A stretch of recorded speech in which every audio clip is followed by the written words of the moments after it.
Coach. Just start with an opening statement, and we'll go into questions. Well, first of all, hats off to Arizona State, Coach Dillingham.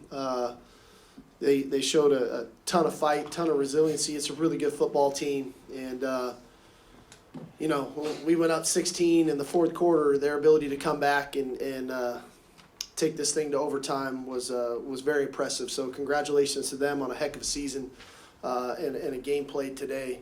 As far as our guys go today,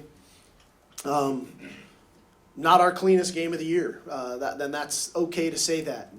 But the one thing that I know about our group is when our backs are against the wall and when our best is needed, our best shows up time and time again. And the resiliency that these guys showed today was something that as a coach makes you really proud. We weren't at our best, and it felt like a NCAA March Madness basketball game with the swings of emotions and things.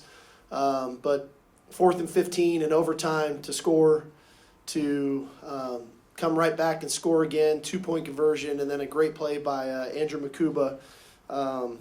Just proud of these guys, because not every game is going to be pretty, and not every game is just going to go exactly how you want it to go.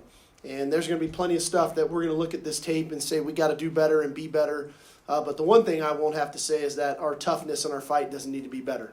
And if there's one thing that you want as a calling card for your team is just that. And so I think it's a tribute to these guys up here and their leadership and the culture that we have and their ability to stay calm through the storm and execute when, like I said, when our best was needed. All right, thanks, Coach. All right, we'll go ahead and take our first question right here in the front row for Coach and players. Eric Henry, 24/7 Sports. Questions for Steve. Steve, the fourth down stops, red zone stops. I wonder if you could talk about just the level that this defense is playing at. And on the flip side, the third quarter, I think you guys only had 8 yards in the third quarter. They had the ball for 12 and a half minutes. From your vantage point, what did that third quarter play and help them get back in the game? The third quarter, in my opinion, was somewhat of a byproduct of the first half. We only ran 21 plays in the first half of the game.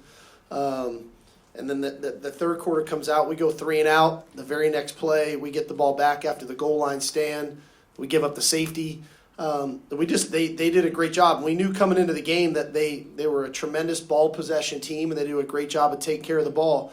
Tonight was no different. They held the ball for 38 minutes, right? And they limit your opportunities as an offensive football team to take advantage of that. And over time, what that does is that their style of play is they can wear on your defense. And, clearly we got fatigued some there defensively. And their playmakers made some plays. The quarterback was scrambling around, and Scadaboo was as advertised. He got stronger, it felt like. Though you could see him, he was fatigued too. It was like a heavyweight fight. He made some really critical plays, and obviously on the go ball. But to me, the third quarter was a little bit of a microcosm of really the first half. It almost bled all the way into the second half of just we didn't have a lot of opportunities, and we weren't taking advantage of things on first and second down to stay ahead of the chains. We were getting in third and longs, we were punting the ball, and it got difficult. Well, it's pretty incredible. These guys do such a good job of just saying, hey, protect the end zone. And if it's 6 inches, 1 yard, 4 yards, whatever that looks like, they're gonna stand in there. And I think they were 3 of 6 in the red area tonight, scoring, and that's, I think that's a byproduct of them trusting one another and trusting the scheme. But I think it's also a byproduct of guys understanding when it's their time to make the play, they make the play. They tackle ferociously.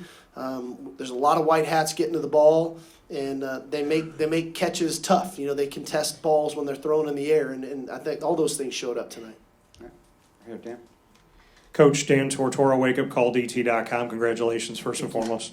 Just looking at the resolve of this team and the bend but don't break, not just in this game here inside of the college football playoff, but in general this season, what you can say about your offense, your defense, and your special teams, and how you got to this point by bending but never really breaking. Yeah, I think one thing that happens is, as a team, you grow through adversity as long as you handle adversity the right way. And I said to these guys, a year ago today, there was a lot of tears and a lot of frustration because we weren't able to close out the semifinal to get to the national championship game, and that started it. And I think the way they responded to that, to all the things that we've went through this offseason, the summer, into fall camp, losing a critical piece to this team, and Cedric Baxter, one of our team leaders, to Quinn getting injured earlier in the season, to losing Kelvin Banks, to losing a lot of different players right along the way, Isaiah Bond, so on and so forth.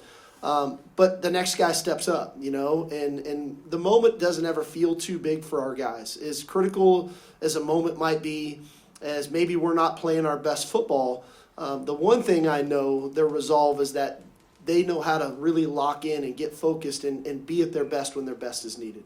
All right, front row on the left. I'm Richardson, Orange Boys coach, 4th and 15. Talk about that play call and just that throw that Quinn was able to make, and maybe those throws that he made, some of those dimes to Gunner, Matthew in overtime as well. Yeah, I thought there was a couple things that were impressive. One, I thought it was a great job of preparation by our coaches in relaying that to our players. We actually practiced that play versus that exact defense during the week.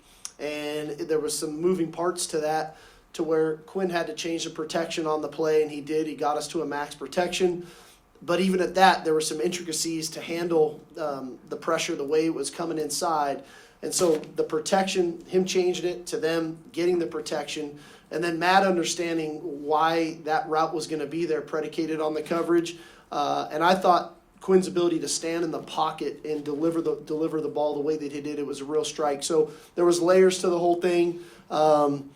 We guessed a little with the call, thinking they might come after us, and we guessed right, and he did a great job of getting the protection right and making the play. Right here, front row on the Yeah, right. Kirk Bowles from the Houston Chronicle.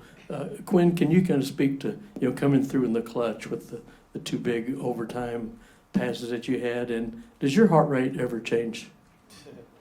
Well, I think just first off, that's just a testament to how mature this team is, and just taking advantage of every single opportunity that we have, whether it be 4th and 15 or 1st and 10, whatever the situation is. Just taking full advantage of the opportunity that's thrown our way, and I'm just so proud of the way that the entire team stayed poised and composed through the entire game, especially through overtime. And it definitely feels a lot better to be on this end of the win in overtime at the same spot for sure. I think that we all stay calm, and for all of us to stay calm, it kind of starts with me, and I just try to be that calm within the storm for all the guys, and I think that my relationship with Jesus has helped me in that specific way of knowing that no matter what happens, that he's going to be there for me, he's still going to love me. And the reality of it is that's the reality of it. Sorry. All right, right here. Cedric Golden, Austin American Statesman for Quinn. After you guys tie it up, what were the conversations like on the sideline, knowing you had to go right back out there to try and take the lead? And for Jahdae, your faith in Quinn's never wavered. What do you have to say about his clutch performance, 3 straight throws for scores? This starts all like during the summer, our culture Wednesdays, and again, just open up with one another. But I wish Sark could have a card. So we do these culture things on I would say Friday, but today's not Friday, so it'll be Tuesday. And we do a Tuesday night, a team activity, where we write in a card. And in the card, I wrote just thanking Sark, and then the last bullet point was Quinn's going to play fast. And the reason he's going to play fast because his God, the Creator. He's going to give all his worries, everything he has in doubt, he's just going to give it to him and just going to allow him to play free. And I think that's what Quinn did. When our backs were against the wall, he just kept fighting. He made some big-time plays in those 3 throws.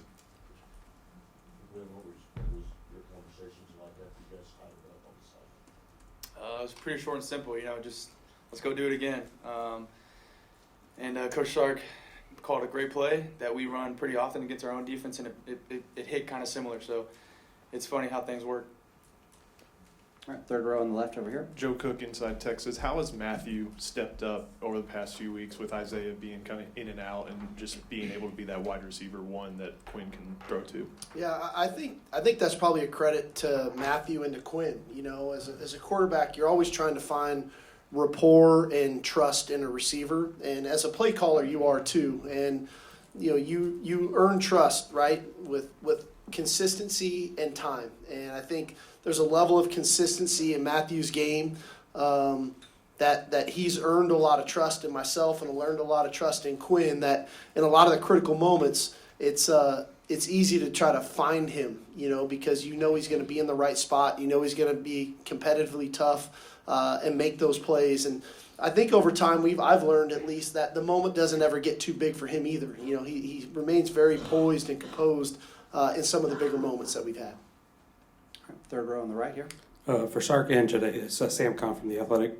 Steve, I'll start with you. You've been through a lot with Quinn over the last 3 years. I know outside of the building, he probably takes a lot of criticism that's probably undeserved, but how would you describe the belief in him in those moments and how he's able to continuously pull you guys through? Quinn's a G, man. He is. I know he doesn't always exude that, in his body language and his demeanor, because I say it about him about this all the time. It's he's a steady C. He never gets really high. There's flashes of that emotion. He never gets too low. Sure, there's moments of frustration that we all have, but the guy recalibrates so quickly, and he's so calm that it allows me to lean on him. In the most critical moments, especially tonight, man, the run game was tough, and we didn't want to get behind the sticks, and we went into overtime thinking we got to throw it to win, and as much as I wanted to run to win, as these guys, I was telling them last night, I felt like in that moment we had to throw it to win, and we had to get the ball in the end zone. I just didn't want to settle for another field goal. We had to go score. Quinn's the leader. He's been leading us this whole time. Me and Quinn used to be roommates. He used to bully me, tell me, go take out the trash, scream at me, go to sleep. But just Quinn, he just strives to be perfect, but he wants everybody else to be perfect. But again, he knows the Lord is his creator, and he can give everything to him. He can just go play fast. You just literally go out there and just play fast. We're all blessed to be here. We're all blessed to play the game that we love. But at the end of the day, you can't make a mistake in God's eyes. Front row on the right. Steve, only Georgia had been able to stop y'all's running game all year, and yet Arizona State did that today. Why do you think y'all has struggled so much to get your running game going? Yeah, I think one, kind of limited ops. We played 4 quarters and 2 overtimes and only ran 60 plays tonight. And that's part of the run game, is finding a rhythm. And we just couldn't quite get the rhythm and the flow of the game the way we wanted it to go. I thought they did a good job with some of their movement. I thought they did a nice job kind of on the back side of things when we were ready to make some cuts. And then you feel like, man, this is maybe a gain of 6, 7, 8 yards. We were getting 3, and it was kind of a little frustrating. But I think ultimately we got to find a way to be a little bit more efficient on first down. 4-yard runs are good for us. That's okay. I just felt like we just didn't have enough ops, and that was probably the most frustrating thing to where we could really get going. I'm looking at Jaden Blue only had 4 carries, and Trey had 18. But we need to be better, and we got to analyze that. They were a quick, athletic front that did a nice job, as I said. The safeties were aggressive. And they got us on the ground. I give them a lot of credit. They didn't play for over 20 days, and I thought they tackled pretty good tonight. They got us on the ground. All right, we've got time for a few more. Let's go second row on the left, please. Kobe Bronstein, House of Sparky. Jahdae, I have a question for you. You guys played against a lot of elite competition in the SEC, and then I'm sure the focal point of your game plan defensively this week was to stop the run for ASU. And obviously they have a guy like Cam Scadaboo. So watching film of him and then actually playing against him, what was it like when facing Scadaboo this week? As a competitor, it's fun. It's fun when guys, they say what they say before the game, and that's just his confidence level and things like that. But just to go out there with my guys and just to keep fighting, I think we kept fighting. Sometimes, if we had a penalty and they got another drive, another play, we just continued to fight. And I think ultimately that's what it means, and that's what a brotherhood means here, and the culture and level of bond that we have and the level of bond that we share. All right here. Chris Loggy, WFAA. Coach, something about this building, 2 overtime games, and this time you came out on top. I don't know, was there anything or a certain way you approach overtime and anything you learned, whether it's with the play calls or your approach from that Georgia game coming into this one, because you seem to hit those plays? Yeah, I felt like the way the game was going tonight, I definitely wanted to stay aggressive, and even though in the first overtime, we kind of took a shot on the first play and it wasn't quite there. And then we came back and then we get a false start after the run. And then we get the second false start, and that's how we end up in the 4th and 15. I felt like we wanted to be aggressive. And that's why when we got the first play to come right back out for the second overtime, staying aggressive, trusting your best players to make plays. And between Quinn, Gunner, Matthew, I mean, those guys have been so clutch for us all year. If we can find a way to get the ball in their hands and see what they could get done. And so that was the mentality. I guess I'll take a third overtime if we can get back here on the 20th, right? So if that's what it takes. So we'll keep everybody on their toes a little bit. All right, we're going to take two more. We'll go next over here on the aisle on the left. Mike Craven, Dave Campbell's for all of you guys. You mentioned the March Madness feel, and you talk to basketball coaches, they say experience and being there before helps. I'm just wondering how much the experience against Washington has kind of helped y'all kind of get through these moments this year. You can't really coach or teach experience, so just the amount of maturity and poise that we have in these games, I think, has definitely helped us over time. Sark, he told us at halftime, this was the point where we were at last year, and we didn't handle business, and just to be able to have another opportunity to go out there and go out there and handle business, I mean, that was a blessing, you to do that. So him just continuing to just fight us and just push us through that, amidst that adversity and things like that. So, I'd say from a coach's perspective, the more times we get in these moments, whether it's now back-to-back years of being in the playoff, back-to-back years being in the Final Four, playing in a Big 12 championship and winning it last year, competing in the SEC championship this year, going on the road a year ago to Alabama, going on the road this year to Michigan. We've been in some pretty big environments, some pretty cool arenas, some pretty big games that, not to say that these aren't great experiences. They are. These are amazing experiences for these guys. But the moment at this point doesn't seem too big, right? We're not in awe that, hey, this is where we'll be. This is where we're supposed to be. And I think that they understand that, and then they get back to their preparation so that we can try to play our best football. And but that's what experience gives you. It gives you, being on the stage, being in the arena, and understanding what it's like to be in the arena so that you can focus on your play rather than all of the other stuff that's going on. All right, we'll take our final question right here in the front. For both student athletes, you both mentioned your faith in God and that faith in each other. Just to expound on that a little bit and why that's so important to you, and Coach, what it's like to coach guys that put God first. I mean, yesterday in Bible study with Kevin Washington, there was a few guys that went up there. Kevin asked us to tell a reason and a reason why you deeply and strongly got closer with God and why you trust God. And Cedric went up there and he told us his story, and Jake Majors went up there, and I also went up there. And I told all the guys, like, last year and the years before previously, I wanted things done on my time, but it doesn't work like that. God has everything planned. It's already written. And all you have to do is just keep going with the process and just trusting the process, and then allowing everybody to be a plus in your life and trusting everybody. So just literally relying on God. And then Psalms 105 verse 1, just give thanks to the Lord and proclaim his greatness and show the whole world what he has done.